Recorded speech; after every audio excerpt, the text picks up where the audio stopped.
Drinking copiously with your significant other while you solve a murder isn't a job that very many of us will ever have to do, but if you are assigned that mission, try to be funny about it, and cute, and even a little sexy. Okay, no one expects you to be William Powell or Myrna Loy. Still, dead bodies and booze, which don't seem like a logical mix in a comedy, are perfect together, just perfect, in the Thin Man movies. And I can't really suggest that Nick and Nora settle for what our sponsor is selling. These two loopy lovebirds have already got something stronger than gourmet coffee in their receptacle, but they're fictional, and you are real. So do you dig on coffee?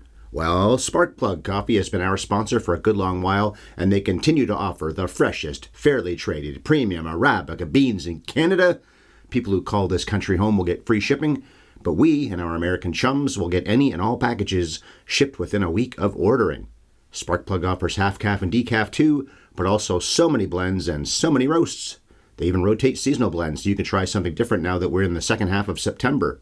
In fact, summer officially ends in the next few days, so shake up your routine and try an autumn blend.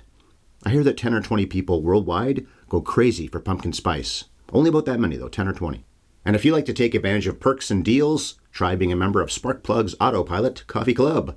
You'll save money every time you order, and you can customize to get orders when you actually need them, not just whenever a computer says it's going to send you something.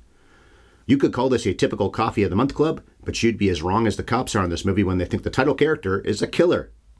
Want some website information? Okay, here it goes. It's sparkplug.coffee.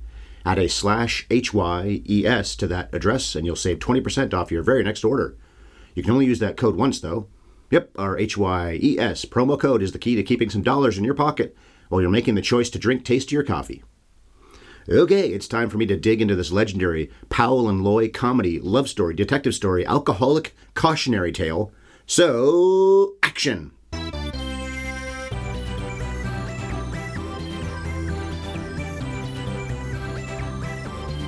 Have you ever seen The Thin Man? Hi, ladies and gentlemen, and thank you one and all for joining me for the 611th edition of Have You Ever Seen? This spoilerific podcasting extravaganza goes back into the past and reviews motion picture classics. I'm nowhere near being a thin man, so they just call me Ryan Ellis, and they call my wife Bev. But she's not here right now. She doesn't talk about movies in front of a microphone on Fridays. She'll be on the mic on Monday, though, when we discuss Under the Skin.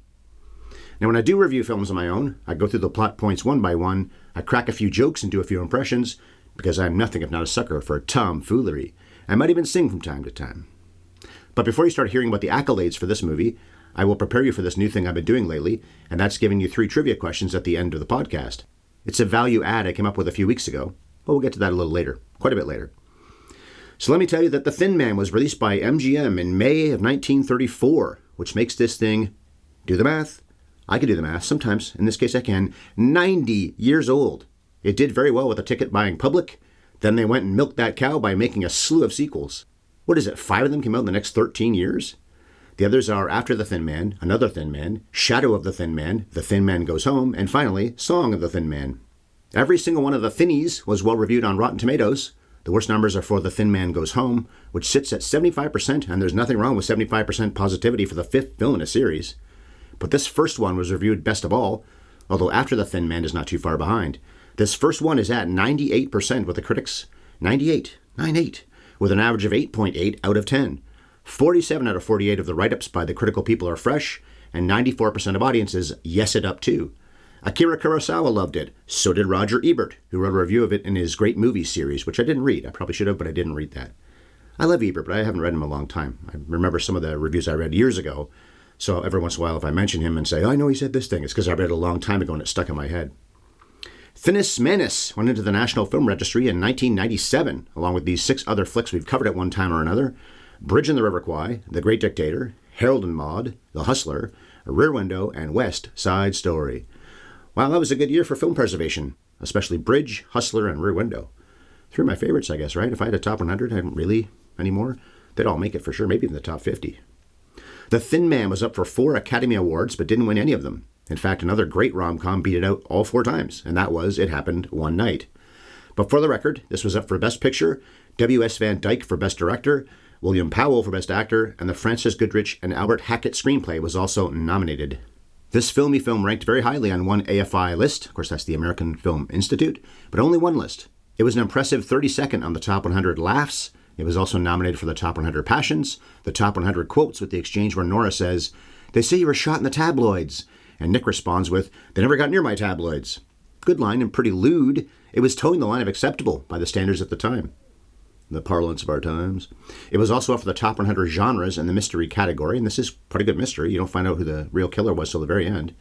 Nick and Nora were up for the top 50 heroes, and finally the flick was nominated for both the 1998 and 2007 AFI Top 100 lists. So the greatest movies of all time could have been on there one or both of those times. So the critics love it. The AFI thought it was good. Congress is protecting it. But is it worth all this hoopla? I'm not trying to oversell my hand here. I didn't dislike it. I just didn't love it, especially 32nd. All right, I'm saying that now. I was going to get to it later. I will get to it later still. Let's start finding out if it was worth all that hoopla by inching through the story as I do go through the plot. To open up the skinny guy, we meet Dorothy Wynant, played by Maureen O'Sullivan, who's bringing her fiancé, over to her father's shop so they can make acquaintances. That's my fiancé. Oh, brother, word, that always really stayed in my mind. I like the movie, I always did, but I think I like it more as the years go on.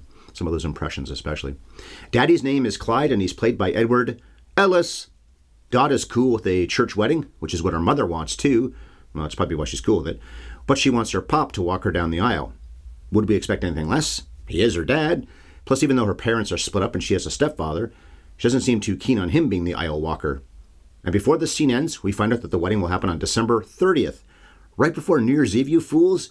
Don't mess with the eve. If this was my family, I think I'd be saying, all right, but I got a lot to do on December 31st. It better be a quick wedding.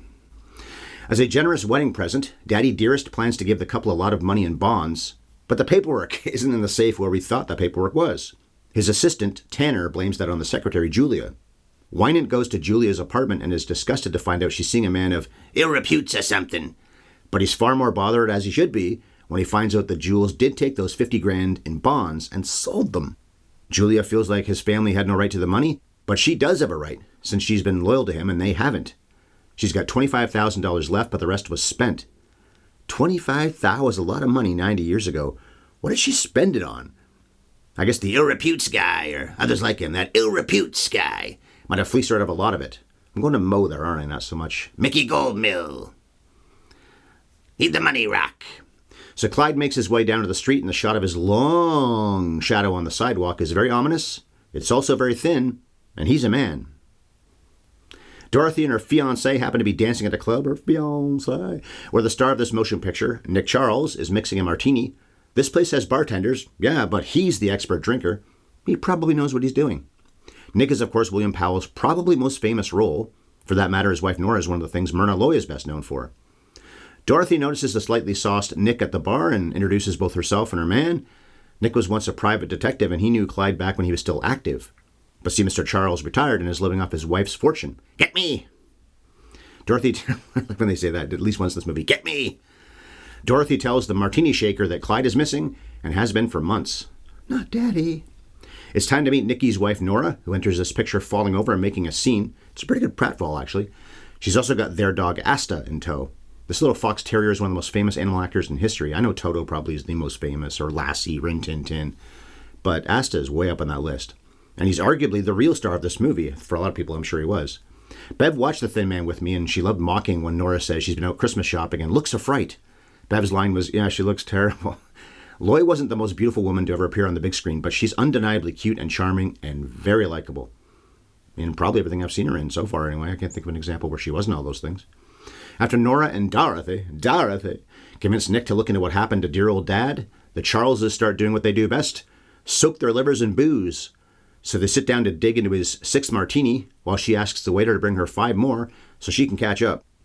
And we see the evidence of those effects the next day when she wakes up with a headbanger of a hangover. Asta gets to clown around through all this. The dog is effectively the silent Greek chorus in this film. Through exposition with Porter Hall as Wynant's lawyer Herbert Macaulay, we find out that Nick has been retired for 4 years, and the Charleses live so well because, as I told you a moment ago, Nora got an inheritance from her dad. And Nora wasn't cracking wise during the previous scene at that bar about being out Christmas shopping. She's about to trim the tree. I said to Bev more than once in the next few minutes of the movie that I guess I should have covered this thing in December. I've Googled Christmas movies quite a few times over the years to fill out our December schedule, and I don't remember this being listed as one, but it should be. Why didn't you tell me? I would have waited till December of this year. Stupid nobody not telling me. 3 months have passed since Clyde went missing, and his kids are somewhat put out by it. He's got a son, too, Gilbert. Mimi Jorgensen is Dorothy and Gilbert's mother, who married a fellow named Chris Jorgensen after divorcing Clyde. She finds Julia's dead body. Word travels and the authorities get involved. Apparently, Julia only died a few minutes before Mimi got there, which is a fate that Dorothy said Julia deserved. Was she shot? I don't remember now. I think she was shot. Maybe strangled. Don't recall. Anyway, deserve that fate? That's cold. It's Christmas! What did Buddy teach us in Elf? The worst way to spread Christmas cheer is hating your father's secretary all through the year. Or something like that. We discover that Julia had $1,000 on her the night before, which sure looks like somebody had motive to knock her off. Gilbert has been studying cases just like this and wants to join the cops during their investigation, but all he gets from them is sarcasm. His character is mostly pointless in this film. Oh, and a key point is that Mimi tinkered with the evidence and took a charm bracelet type thing she found on Julia's body, which she shows to a shocked Dorothy. The plot, she be thickening. Meanwhile, the Charleses are throwing a big party in their apartment, and Nick is in great spirits. Of course, he's filled with spirits. Not that Nora isn't too, and they're both handing out cocktails to all the guests. I guess they aren't quite wealthy enough to be able to hire somebody to dole out bevies, or they just like liquor so much that they like to be personally involved in their friends getting as much of it as possible. Dorothy shows up at the party and ends up in their bedroom with them, where she pulls a gun, which Nick wrestles away from her. She confesses she shot Julia, but Nick knows enough about the details of the murder that she couldn't have, so he figures out within seconds that the lady whined is a big fat fibber, or a small thin fibber. She's trying to cover for whom? And then Mimi shows up to the convention in the bedroom, as Nick calls it. He hustles Mama Mimi off to the bathroom so they can talk privately. She ends up finding Dorothy and Nora in the bedroom, and Nora helpfully suggests they can all stay. She's so supportive. I haven't been up that long yet. Can I do a Marge voice at this time of the day? She's so supportive. And after Nick shuttles Gilbert into the room with his sister and his mother, it's become clear that everybody else at the party is truly blitzed when we go back out in the living room.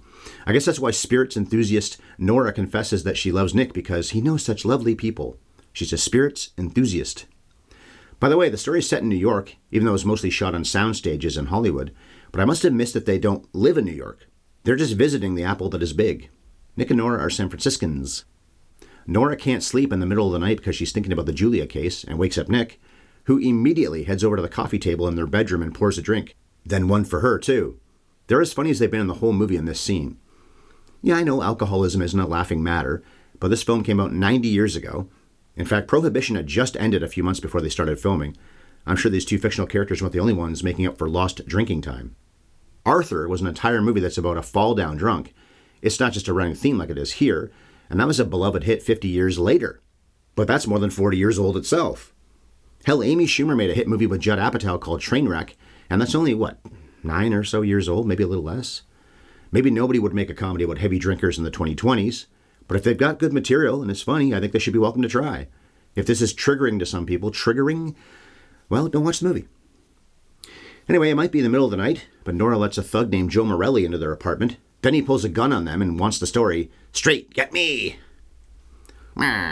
Since the Charles twosome are both sitting on the bed, Nick feels the best course of action is to punch Nora right in the face, so she'll get knocked off the bed, because he later says she was in the line of fire. Strange choice, but how many movies have Bev and I reviewed where people talk about casually socking women for giving lip? That's not what this was, but still for socking women. It's a lot over the years.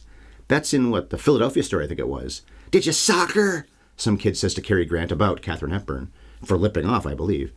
And in this case, I'll say it was a creative choice to biff your bride in the booper, supposedly saving her life. But yes, Morelli does shoot at and just nicks Nick, who doesn't even sell he's been shot. Not even the constipation shot. Well, he didn't die, obviously. Constipation death is what I'd normally say here, but he doesn't even have a constipation shot reaction. Of course, he's loaded, so no wonder he feels nothing. Morelli claims he didn't kill Julia, which Nick relays to the cops once they show up. One of the coppers finds a gun in the Charles drawer that Nick had taken from Dorothy, which could get them in a lot of trouble. But why, America? You're the gun country. Aren't Nick and Nora irresponsible if they don't have a pistol, especially in New York City, big bad New York City? Oh, and through all this mayhem, Asta hid under the bed. The dog is afeared, but he also likes to go for laughs. But not so funny, the cops think Nick is Julia's killer, at least partly because he's got that gun. What was his motive, though? I don't recall if they said anything about motive. By the way, my eyes narrowed when I saw that those two married people, have to sleep in separate beds because of the still new production code, the Hays Code. This relationship isn't tawdry, it isn't illicit, They're as legal as it gets, and yet they have to be shown to not being in the same bed. It's cool if they're blackout drunk, but it may not be implied that they do any bumping. And also, when I clicked over to Wikipedia, it says that this is a pre-code movie. I thought the code was in effect by 1934. Well, anyway, pre-code is what it says on Wiki. This feels like something then that the filmmakers chose to do. This lawfully married couple share a bed, not yet the Hays Code, apparently. They weren't moralizing on popular films, so maybe it was MGM's choice. Louis B. Mayer, you prude. The next morning is Christmas Day, and Nick is using a great big BB gun. I guess it's a BB gun, something like that anyway. It's not a gun. Ironic, though, last night, that whole real gun that was in his drawer. But he's using that to shoot decorations off the tree. Nora's the one who trimmed it, but she just seems mildly amused at him doing this to all her hard work. Not all that angry. It's pretty hard to make her angry, though. She mostly seems to go with whatever flow satisfies Nick.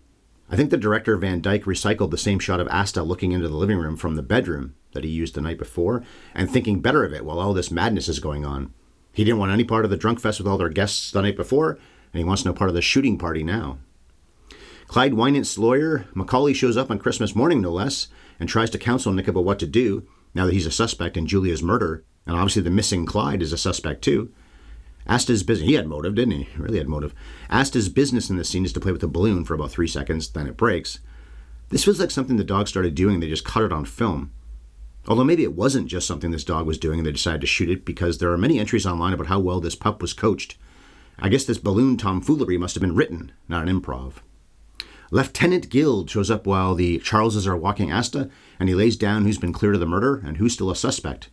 They're looking for a wait for it, thin man. So Morelli is off the hook. I guess I would be too if I was one of the characters in this film. Guild and Nick drop in on a stoolie named Nunheim, who quickly gets into an argument with his lady Marion right in front of them. His maid Marion? Marion even starts throwing things at Nunheim, then she storms out. So not so maid Marion-ish. I like the bit that while Nunheim is being broken by Guild, Nick calmly blows cigarette rings. He even takes a swallow of a drink left on the Nunheim table while Guild is busy on the phone, which makes even a veteran tippler like Nick wince. What was in that drink to make Nick say, "Whew, that's strong"? It must have been nuclear waste or something. Anyway, Nunheim sneaks out and then ends up dead, shot 4 times after trying to meet up with the murderer. Wasn't that on the street in the daylight? Didn't somebody see who shot him? He was trying to get $5,000 from the guy, or the girl, the woman. Dude, you were getting together with somebody who was already a murderer, which you knew this person was. Being shot so that person would have to pay you shouldn't have surprised you. Marion was right to leave you, you putz. I'm mad at a fictional character.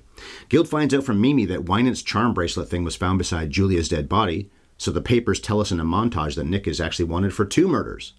It's very late at night when Nick has an inkling to go snooping around Clyde's shop. Wait a minute, if he's wanted for 2 murders, why is he able to roam free? Well, I wrote wanted. Maybe I'm wrong in saying he was wanted. So Nick goes to Clyde's shop to snoop. I like when Nora demands he come back because she's used to him, and she charges Asta with the task of bringing Daddy back home. Because Asta has been very brave throughout this story so far.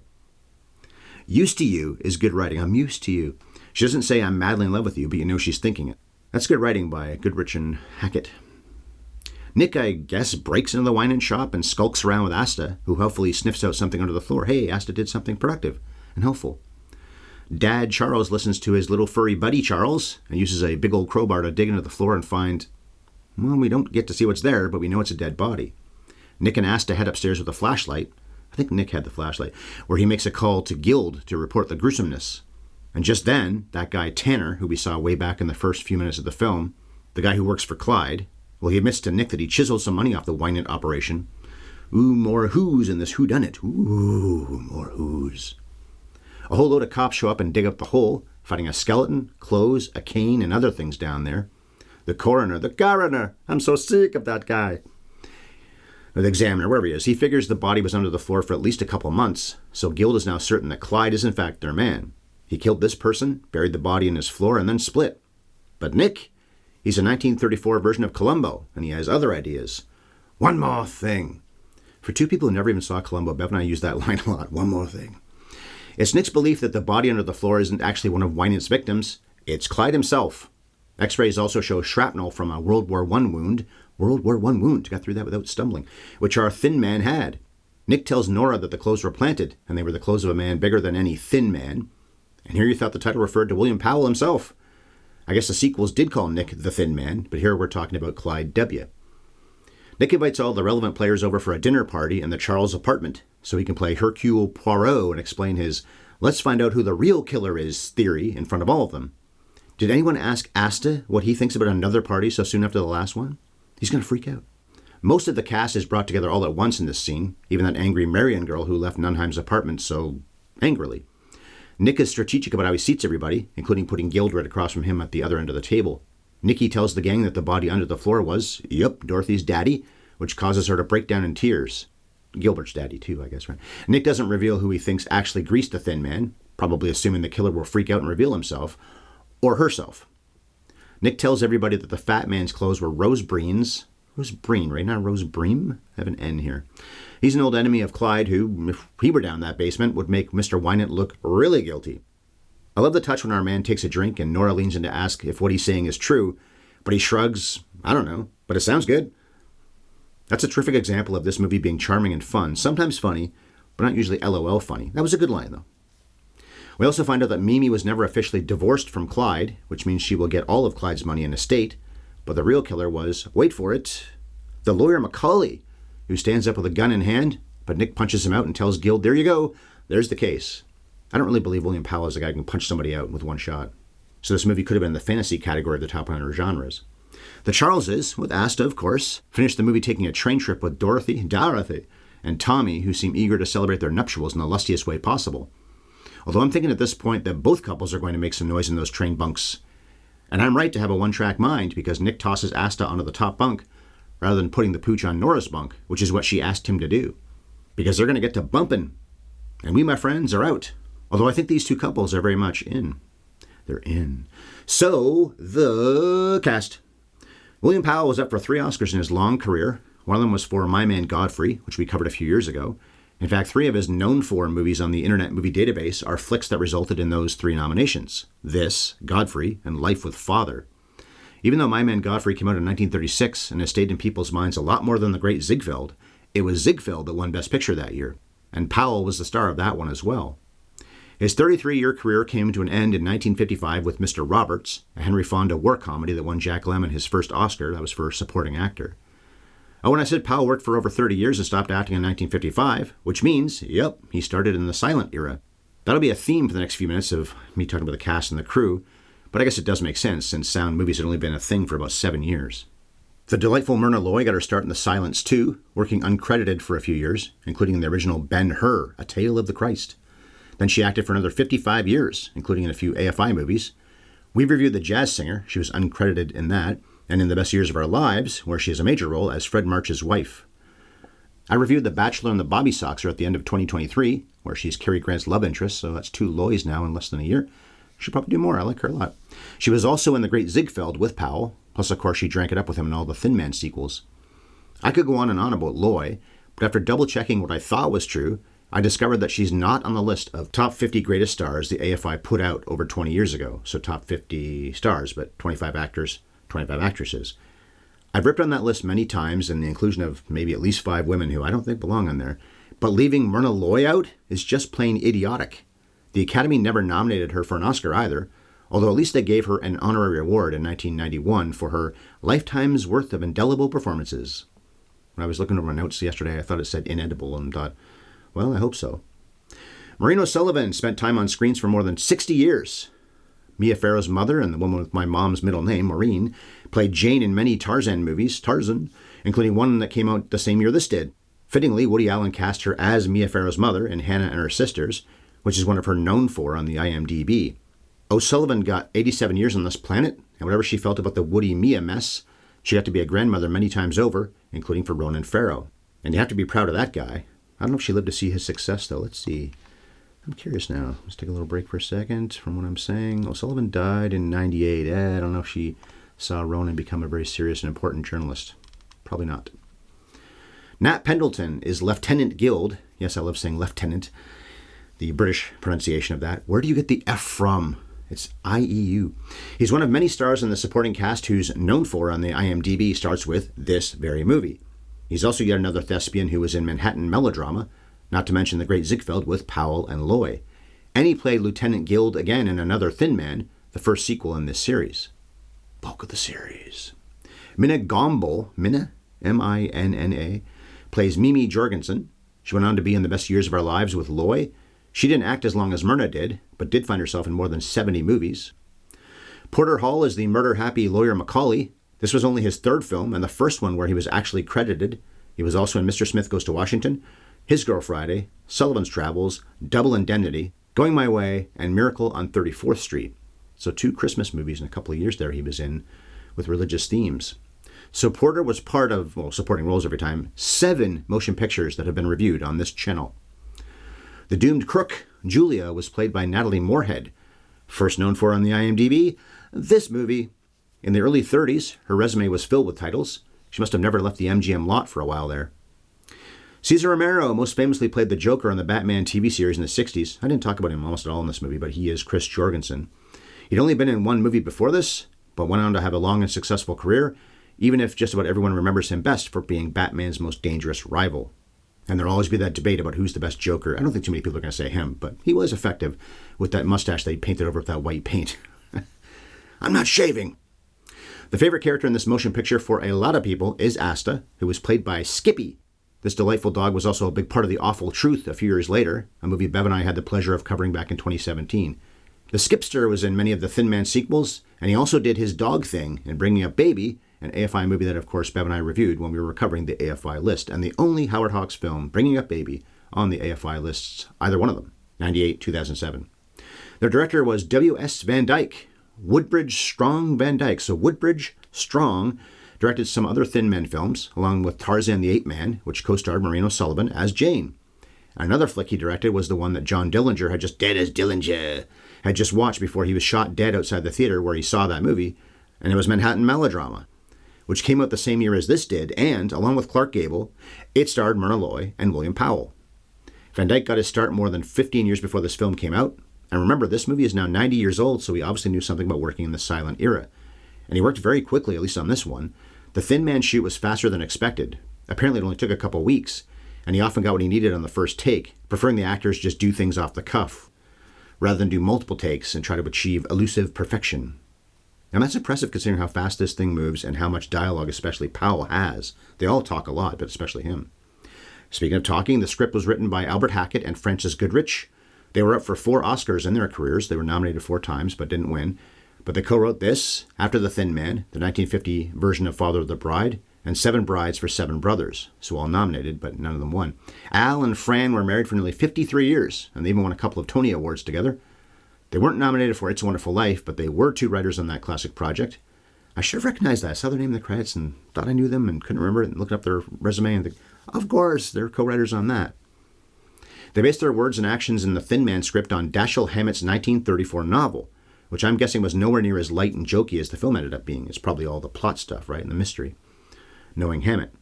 But let's figure this out. Production happened on the MGM lot in April of that year, but the book hit stores in the early part of that year, and then these 2 writers adapted it into a shooting script that fast, huh?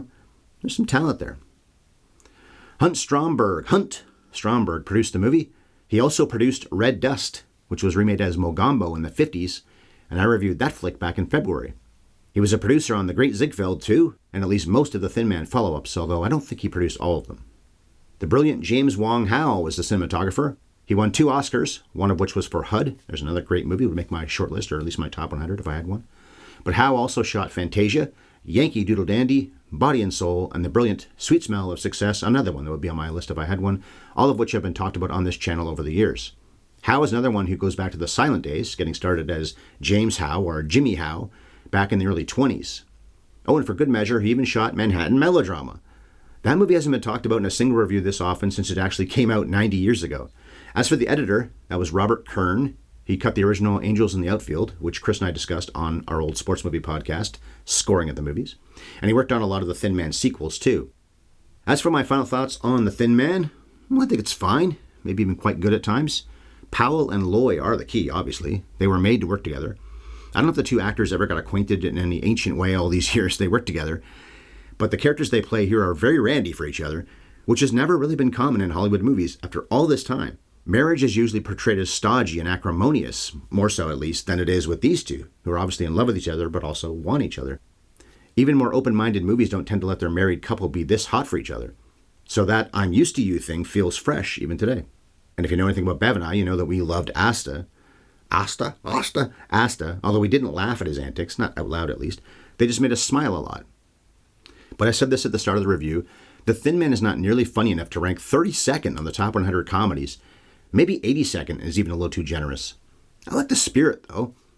Fitting to say spirit about this movie, lots of spirits. I was even caught up on the mystery element, the whodunnit. I hadn't seen this in so long that I completely forgot it was not a butler, but the lawyer who did it. So walks a fine line of comedy, romance, gumshoe, and even thriller quite well. Thank Hammett for that, I guess.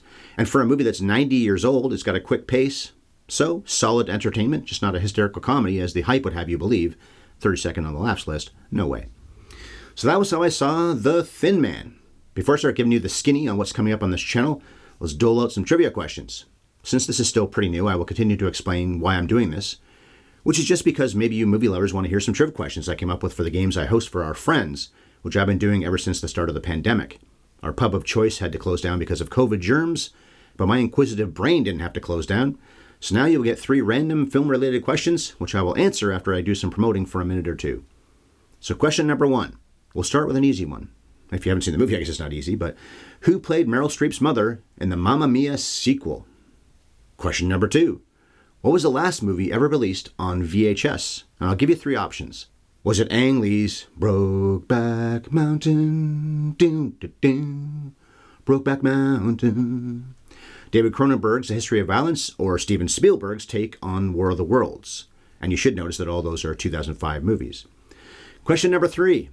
At the end of Avengers Age of Ultron, Captain America and Black Widow are about to train 4 new recruits to be Avengers. Cap calls out, "Avengers!" But the flick goes to the credits before he can say, "Assemble!" So name the 4 newbies to the team that he's looking at when he's about to say, "Assemble." Answers in a minute, but before you find out who assembled, I'll say that in 2 weeks. We'll be a few days into October, which is always Scary Movie Month around here. My first effort on a Friday, that'll be the first time we post a podcast in October, in that Freaky Deaky month will take us back to 1974 as I see what's up in Black Christmas. I talked about Bob Clark's A Christmas Story last year. Now we cover the 3rd one that Bob Clark is so well known for. And it was Black Christmas that put him on the map nearly 10 years before Porky's became such a big hit. So those are his big 3. And so different, all 3 of them too. I guess 2 are comedies, but still. In 3 days, though, it'll still be September, so we'll only be getting ready for Scary Movie Month. Not quite there yet. Jonathan Glazer's Under the Skin has its share of horrifying moments, though, and we'll talk about all those on Monday. Alien Scarjo and Under the Skin. If you feel like talking to us, you can fire off an email. Our address is haveyoueverseenpodcast@gmail.com. Our Twix handles are @MovieFiend51 and @BevEllisEllis. Bev uses that very same on Threads. You can, of course, comment all you want on our YouTube versions of these podcasts. We haven't done a value add video in a long time where we sit in front of the camera and talk about our recent movie-going exploits, but you can get our podcast in that version all the same, on YouTube. The show goes up on the tube the same day it becomes available on your app. So the website address is @HYESEllis. Look for that, bookmark it, I guess, or just type "Have You Ever Seen" into the search bar on YouTube. Like the show, subscribe, and rate and review us on your podcast app. And Sparkplug Coffee is just a few keystrokes away. Save 20% off your next order by plugging our HYES promo code into the right box. The website info is sparkplug.coffee/HYES. Okay, here are the answers to the trivia questions. Number 1, who played Meryl Streep's mother in the Mamma Mia sequel? Cher was Meryl's mom and Amanda Seyfried's grandmom. Question number 2, what was the last movie ever released on VHS? It was a choice between History of Violence, War of the Worlds, and Brokeback Mountain, and the answer was A History of Violence. It was the last flick that was put out there for the public in the VHS format. And number 3, at the end of Avengers Age of Ultron, Captain America and Nat are about to train 4 new recruits to be Avengers. Name the 4. Well, they are Falcon, Scarlet Witch, War Machine, and Vision. And the only one who's still alive after Thanos kills Vision and snaps half the universe out of existence at the end of Avengers Infinity War is Rhodey. Of course, they all came back to life when Smart Hulk snaps them back. They unsnapped. Well, not Vision. He dead. He stay dead. And Paul Bettany himself is a bit of a thin man. Tying it back into this movie. Okay, that'll do it. Thanks for being here. Join me on Monday when Bev and I analyze Under the Skin. Meantime, I'm going to go pour a drink, or 6. I don't know if I'd ever be a good detective, and I really doubt I would be while I was sauced, but I can respect that William Powell is, and that Myrna Loy is such a charmer by his side. What a great team, Nick and Nora. And cut.